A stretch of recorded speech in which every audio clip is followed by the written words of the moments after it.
So guys जैसे से exam नजदीक आता है तो हमारा प्लानिंग भी चेंज होना चाहिए और स्टडी करने का तरीका भी चेंज होना चाहिए। तो अब कुछ ही दिन बचे हुए हैं। अब इस समय हमें क्या क्या कैसे करना चाहिए, ये सभी चीजें इस वीडियो के अंदर मैं कवर करने वाला हूं। और ये वीडियो दोनों बच्चों के लिए, पीसीएम वाले बच्चों के लिए भी है, पीसीबी वाले बच्चों के लिए भी है। तो प्लीज वीडियो को पूरे ध्यान से सुनना।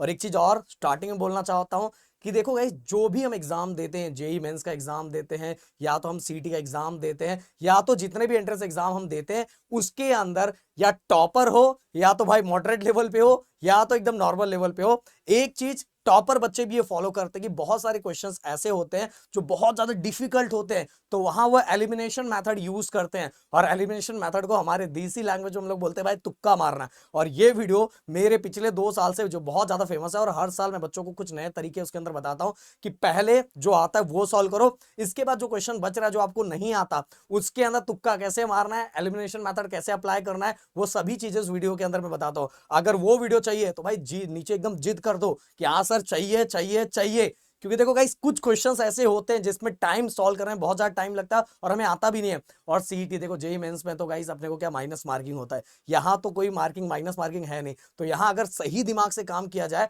तो कभी कभी वो मार्क्स हमारे झोली में गिर जाता है। तो अगर आपको चाहिए वो वीडियो, तो भाई इस वीडियो का मैं सिंपल, मुझे आप सभी की तरफ से एक रिस्पॉन्स समझ में आएगा। इस वीडियो का टारगेट लाइक 2000 रखता हूं और 1000 कमेंट का, जिससे मुझे समझेगा कि आप लोग बहुत ज्यादा एक्साइटेड हो। और वो कल के कल मैं वीडियो ड्रॉप कर दूंगा, आपको इस चैनल पे मिल जाएगा। और जिसने भी चैनल को सब्सक्राइब नहीं किया, प्लीज अपना सपोर्ट दिखाने के लिए, जिससे और ज्यादा हमें काम करने में इंटरेस्ट बढ़े, तो भाई फटाफट चैनल को सब्सक्राइब कर दो, क्योंकि आगे काउंसलिंग से लेके सब कुछ इस चैनल पे सब कुछ चीज आपको मिलने वाली है। और अभी फटाफट फटाफट चैनल को सब्सक्राइब कर दो। तो चलो बात करते हैं कि हमें क्या क्या कैसे कैसे करना चाहिए। सबसे पहली बात कि अगर आप ऐसे स्टूडेंट हो, आपका कुछ भी नहीं हुआ, जिनका सब कुछ हो गया, तो भाई उनकी क्या ही बात करें। उनको तो सिंपल सा अभी आगे क्या करना चाहिए, बस सभी चीजों को रिवाइज करने में फोकस करना चाहिए। बट जिनका कुछ नहीं होना हुआ है, तो वो ये फोकस ना करे कि मैं 100% सिलेबस पूरा करूंगा, पूरा का पूरा करूंगा। अरे भाई, वो पूरा करने के चक्कर में ना आप अच्छी तरीके से नहीं करोगे, और अच्छी तरीके से नहीं करोगे तो पूरा करके भी वो ना के बराबर ही है। इससे अच्छा आप टारगेट बनाओ कि 60 to 70 या 70 to 80% मैं सिलेबस कंप्लीट करूंगा, और वो सिलेबस मैं पूरी अच्छी तरीके से कंप्लीट करूंगा। और कैसे कंप्लीट करना, वो तरीका मैं आपको बता रहा हूं, और बहुत सिंपल तरीका है। एक सिंपल तरीका, मतलब जब नजदीक टाइम आता है तो हमें अपने तरीकों को चेंज करना पड़ता है। एक चीज और मुझे कमेंट करके बताना कि आप बहुत, ये तो मैं देख रहा हूं पिछले 2 दिनों से मुझे पता ही चल रहा है कि कुछ भी नहीं हुआ है।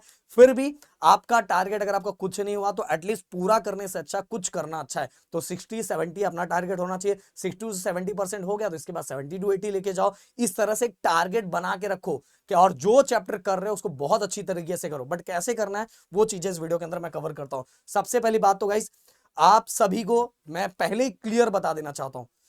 देखो, हर साल ट्रेंड चेंज होता है। हर साल जब सीटी का एग्जाम होता है तो ट्रेंड चेंज होता है, और वो ट्रेंड को हमें, अगर कोई बच्चा 2012 का क्वेश्चन लेके बैठ के सॉल्व कर रहा है, तो भाई उससे अच्छा ना मैं आपको सिंपल सा एक तरीका बताता हूं कि आपको 2023 का, अगर आप मतलब पूरा पढ़ाई कर चुके तो आपकी बात ही अलग है। बट अगर आपसे कुछ नहीं हुआ है, और अगर हो भी गया है, बट अगर आपने ये नहीं किया, तो बिल्कुल गड़बड़ कर रहे हो, बिल्कुल गड़बड़ कर रहे हो। सबसे पहले आप सभी को 23 का ऑल शिफ्ट, हर शिफ्ट का, हर सब्जेक्ट के पीवाईक्यू करने चाहिए।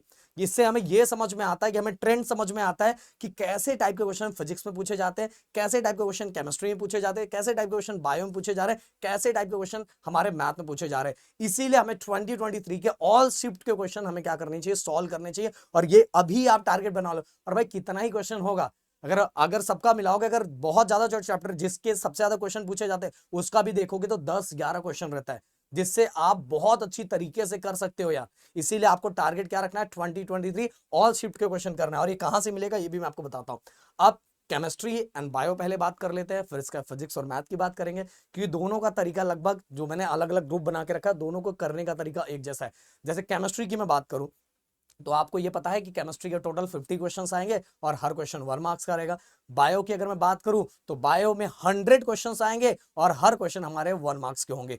तो गाइस, ये दोनों सब्जेक्ट किस तरह से करना है, ये दोनों सब्जेक्ट को, केमिस्ट्री एंड बायो, इसके लिए अगर आपका अभी कुछ भी नहीं हुआ है, तो आपको सबसे पहले बुक रीडिंग पे फोकस करना चाहिए। और बायो के अंदर जितने डायग्राम्स है उनको बहुत अच्छी तरीके से देखो। मैं ये नहीं बोल रहा हूं रट्टा मार के डायग्राम की प्रैक्टिस करना स्टार्ट करो, देखो, थोड़ा समझो इसके अंदर क्या क्या है। और एक बार हर चैप्टर को रीड करने का ट्राई करो, हमारे स्टेट बोर्ड का जो बुक है उसको। और यही काम आपको केमिस्ट्री में भी करना है, यही काम बायो में भी करना है। अगर आपको कुछ नहीं, और जैसे आप पढ़ लेते हो इसके बाद 2023 के ऑल शिफ्ट के क्वेश्चंस करना स्टार्ट करो। मैंने बोला 100% सिलेबस नहीं हो रहा है तो सबसे पहले 70 to 80% वो जो चैप्टर कर रहे हो, मतलब ये नहीं कि आप पूरा का पूरा करने का ट्राई करो और कुछ भी, मतलब कुछ एक क्वेश्चन इसका कर लिया, एक क्वेश्चन उसका कर लिया और मन में अरे मैंने हर चैप्टर का क्वेश्चन कर लिया, ऐसा नहीं। आप जो भी चैप्टर कर रहे हो उसके पूरे के पूरे 2023 के क्वेश्चंस करो, जिससे आपको मैंने बोला ट्रेंड समझ में आएगा और उसी टाइप के क्वेश्चंस आपको दिखाई देंगे, बस थोड़ी बहुत ट्विस्ट हो जाएंगे, फॉर्मूले लगभग वैसा ही दिखाई देगा, ज्यादा कुछ बदलाव नहीं होगा। और यहां अगर आप केमिस्ट्री एंड बायो का रीड करते हो, केमिस्ट्री के तो बहुत सारे ऐसे क्वेश्चंस होते हैं जो बुक के, हमारे स्टेट बोर्ड के बुक के लाइनें आपको सेम टू सेम दिखाई देगी, और बायो का भी सेम टू सेम ऐसा ही होगा। इसीलिए इसको पढ़ना बहुत ज्यादा जरूरी है। मैंने बार बार बोला, मुझसे बच्चे बार बार पूछते हैं कि सर कौन सा बेस्ट बुक है। मैंने बोला कि अपने स्टेट, अगर सीईटी का एग्जाम दे रहे हो तो सबसे बेस्ट बुक है अपना स्टेट बोर्ड का जो बुक है वो। अगर वो रेफर नहीं कर रहे हो तो बिल्कुल गलत ट्रैक पे चल रहे हो। इसके बाद अगला मैथ एंड फिजिक्स की अगर मैं बात करूं तो मैथ और फिजिक्स के अंदर गाइस देखो दोनों ऐसे सब्जेक्ट है, फिजिक्स हर साल का ट्रेंड यही है कि फिजिक्स सबसे डिफिकल्ट आता है। और डिफिकल्ट क्यों आता है ये मैंने, अगर मेरे पिछले कई वीडियो में आपने देखा होगा, सुना होगा, तो मैं ऑलरेडी बता चुका हूं कि क्यों आता है। तो और मैथ मॉडरेट लेवल पे आता है, और मैथ भी मॉडरेट लेवल पे क्यों आता है ये भी मैंने ऑलरेडी डिस्कस कर दिया है। इसलिए बोल रहा हूँ चैनल को सब्सक्राइब करो, बहुत सारी चीजें हम आपको बताने वाले हैं। अब मैथ और फिजिक्स हमें करना है तो कैसे करना चाहिए। मैथ और फिजिक्स के लिए देखो गाइस, अब हमारे पास इतना तो टाइम नहीं है कि हम पूरा डिटेल में चीजों को समझ के करें, ये करें वो करें, नहीं। 2023 के अब वो टारगेट आ गया कि 2023 के अगर शॉर्ट में कहीं कुछ बताया जा रहा है, कॉन्सेप्ट बताया जा रहा है तो उसको देख लो। बहुत डिटेल में देखने का अब इतना टाइम नहीं है, शॉर्ट में देख लो। शॉर्ट में देखने के बाद आप क्या करो, सिंपल सी बात है, आप PYQ 2023 और शिफ्ट के सॉल्व करो। इसके बाद उसके अंदर आपको एक चीज समझ में आएगा कि कौन से फॉर्मूले के क्वेश्चन ज्यादा पूछे जा रहे हैं, और वो फॉर्मूले आप क्या करो, अपने बुक में एक साइड नोट खुद से बनाना सीखो।